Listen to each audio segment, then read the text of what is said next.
शीश, हम इस वक्त तो एक ऐसे बाजार में हैं जो सूत्रों के हवाले से चल रहा है और सारे जो रिएक्शंस आ रहे हैं वो सिर्फ मीडिया रिपोर्ट से आ रहे हैं, ऑफिशियल कुछ है नहीं। वो पहले ईरान की स्टेट एजेंसी आके कुछ कहती थी, अभी वो कुछ कह नहीं रही। कल दोपहर में एकदम से तेजी आई क्योंकि कोई इंटरनेशनल मीडिया ने रिपोर्ट कर दिया कि उनके भी सुप्रीम लीडर के बयान इस तरह के आ रहे हैं कि वो बातचीत करने को तैयार हैं, पर कोई कंफर्मेशन नहीं दिख रहा है। कंफर्मेशन तो उसमें तो वो एक हेडलाइन अगर आप उसमें पढ़ोगे तो उसमें ये था कि जिस एजेंसी का आप जिक्र कर रहे हैं उसने इजरायली मीडिया को कोट करते हुए ये कहा कि ईरान की नेता बात करने के लिए तैयार है। इजरायली मीडिया ऐसा क्यों कहेगा? अब ये थोड़ा देखने वाली, सोच समझकर फैसला करने वाली बात है। तो ये तो कल की बात रही, लेकिन आज जिससे सबसे बड़ा रिएक्शन जो आ रहा है वो न्यूयॉर्क टाइम्स की जो रिपोर्ट थी उससे आ रहा है कि भाई 15 पॉइंट प्लान भेजा गया है ईरान को पाकिस्तान के हवाले से और पाकिस्तान के ज़रिए कि जंग कैसे ख़त्म की जाए। अब लेकिन इस बारे में अब तक सुनिश्चित नहीं है कि कितने ईरानी नेताओं को ये प्लान भेजा गया है और अब तक इस बारे में भी सफाई नहीं है कि इजराइल इसका समर्थन करेगा या नहीं। इजराइल ने तो साफ साफ कह दिया है भाई आप बातचीत करते रहिए, हम हमले करते रहेंगे। उन्होंने तो ये साफ कर दिया है। उन्होंने किसी तरह के यूएस को भी बाईपास कर दिया। हाँ, उन्होंने डी एस्केलेशन और कब खत्म होगा ये हम डिसाइड करेंगे। हाँ, उन्होंने किसी तरह के डी एस्केलेशन की बात तो करी नहीं है।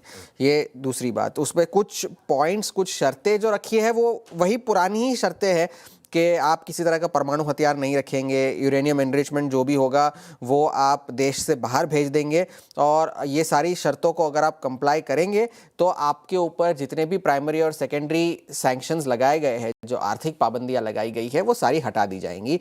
और साथ ही साथ एक सिविल न्यूक्लियर एनर्जी प्रोग्राम जो बशहर में बनेगा उसके लिए यूएस जो है आर्थिक और टेक्निकल दोनों तरह से सहायता करेगा ईरान की, ये शर्त रखी गई है। ये न्यूयॉर्क टाइम्स की रिपोर्ट सूत्रों के हवाले से आई है और इस रिपोर्ट के दम पर आज सारे बाजारों में इस तरह का रिएक्शन है। डाउ फ्यूचर 450 अंक ऊपर है, तेल की कीमतों में 7% की गिरावट देखने मिल रही है, सोने चांदी जो 9 दिनों से गिर रहे थे उनमें थोड़ा सा रिवर्सल देखने मिल रहा है और डॉलर भी थोड़ा बहुत जो है थोड़ा सा कूल ऑफ हुआ है।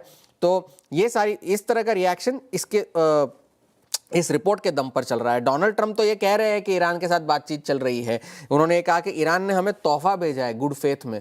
वो तोहफा क्या है वो उन्होंने नहीं बताया। भेजा किसने? हाँ, और वो भी नहीं बताया कि भाई वो तोहफा आया है, बहुत महंगा है, लेकिन क्या है वो उन्होंने नहीं बताया। वो एक बात है। और वो कह रहे हैं कि समझदारी से बातचीत चल रही है और सबसे ज़्यादा जो है उन्होंने एक चीज़ कही कि जेडी वांस और मार्को रूबियो जो है इस नेगोशिएशन में इन्वॉल्व है। पहले उन्होंने कहा था कि स्टीव विटकॉफ और जैरेड कुशनर इन्वॉल्व है, तो ये फ्लिप फ्लॉप वहाँ पर भी चल रहा है।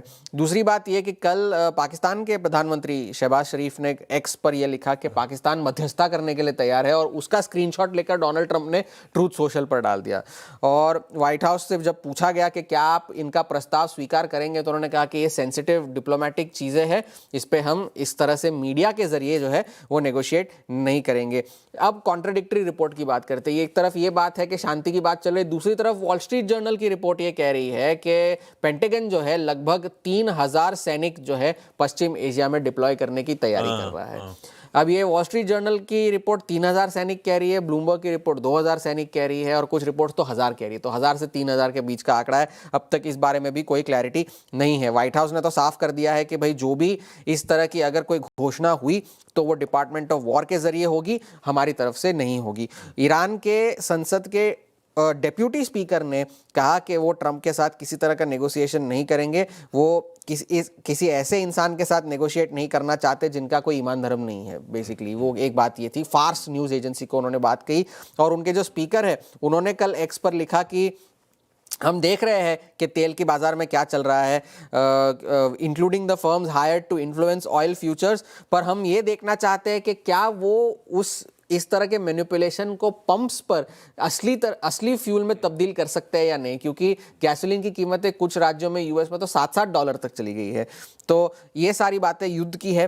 कल फेड के गवर्नर है माइकल बार, उन्होंने कहा कि ब्याज दरों को कुछ देर तक तो स्थिर रखना होगा, उसमें कटौती की कोई गुंजाइश नहीं है। और कल बॉन्ड मार्केट्स अभी तक, लेकिन एक चीज़ है, बॉन्ड बाजार भले ऊपर चल रहे हो लेकिन बॉन्ड मार्केट्स में अब तक कोई कूल ऑफ नहीं है। कल ट्रेजरी ऑक्शन जो हुआ 2 साल की यील्ड का, उसका रिस्पॉन्स जो है बेहद कमज़ोर था, उस वजह से यील्ड्स यील्ड्स लगभग 4% तक चली गई थी, 2 ईयर यील्ड जो है, और अब जो है ट्रेडर्स किसी भी तरह के ब्याज दरों में कटौती को प्राइस इन करके नहीं चल रहे हैं। So zero rate cuts in 2026 ये बॉन्ड मार्केट्स प्राइस इन करके चल रहे हैं। तो एक रिपोर्ट ड्रिवन मार्केट है, अब तक किसी भी तरह की कोई क्लैरिटी नहीं है।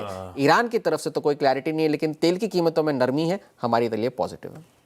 पता नहीं फीलिंग